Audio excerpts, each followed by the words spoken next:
people who we really would love to hate. And y'all got it in them. I mean, some folks that you really would love to hate. Yeah. And if truth be told, if you wasn't a Christian, you'd be hating. Yeah. And the truth really be told, I mean, you're a Christian, but don't catch you on the wrong day. Because you just might go off on them. But what the text is saying to teach us that, we can go read that off for a minute. But sometimes, Brother Kim, the truth be told, you just really got to love the hell out of folks. No matter how nasty they are, no matter how bad their attitude is, you still got to love them. No matter how much their attitude stink, no matter how much they drink, how much they smoke, how much they all in your cooler, every now and then, you got to look past their problems and love the hell out of them. I'm finna go to a scene, but let me tell y'all about this story. There was an old man, and he was sitting up watching the late night news. And the old man just had the taste for some Dr. Pepper and some cashews peanuts. So the old man grabbed his hat, and he grabbed his old coat, and he grabbed his cane, and he began to walk down the street. And the old man had to pass through an old dark alley. And as the old man began to walk down the street, he went up to the old corner store. The old man walked up and he said, I want some Dr. Pepper and some cashews. And they gave him some Dr. Pepper and some cashews. And as the old man was on his way back outside, he passed through that old alley. And as he got through the alley, a young man came up to him and said, old man, do you have a lighter? The old man said, oh yeah. And he reached in his pocket, pulled out his lighter, and he flicked his lighter.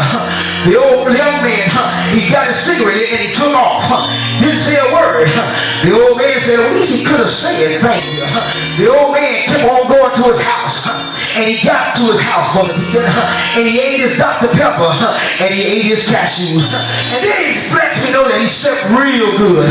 Somebody said that he slept real good. But the next morning, I said the next morning, he got up and he turned on Mother Johnson, the 10 o'clock news. And as he turned on the news, he saw a young man who had been murdered in that same alley that he walked through that night before. He saw a young man who was barely 21 years old. A young man who had his life taken from him in that same alley that he passed through. And then he showed the picture of the murderer. It was the same young man that had asked him for a lighter. And it was that same young man who took off running. It messed the old man up. The old man began to scratch his head. He said he killed a young man who was barely 21 years old. Why did he kill me? He said, I'm old and I'm feeble. Why did he kill me? And messed the old man up. So the old man grabbed his hat, put on his old hat, and he grabbed his jacket and grabbed his cane, and he began to walk. He said, I gotta go down there and ask this man. I gotta find out why did he kill me? I'm an old man. I done lived all my life. So he walked down there and he walked to the police station and he asked the man. He said, hey, I want to see the young man who murdered the young boy in the alley last night. So they brought the young man out, put the young man and the old man between each other in some glass. The old man said, young man, do you remember me? I saw you last night.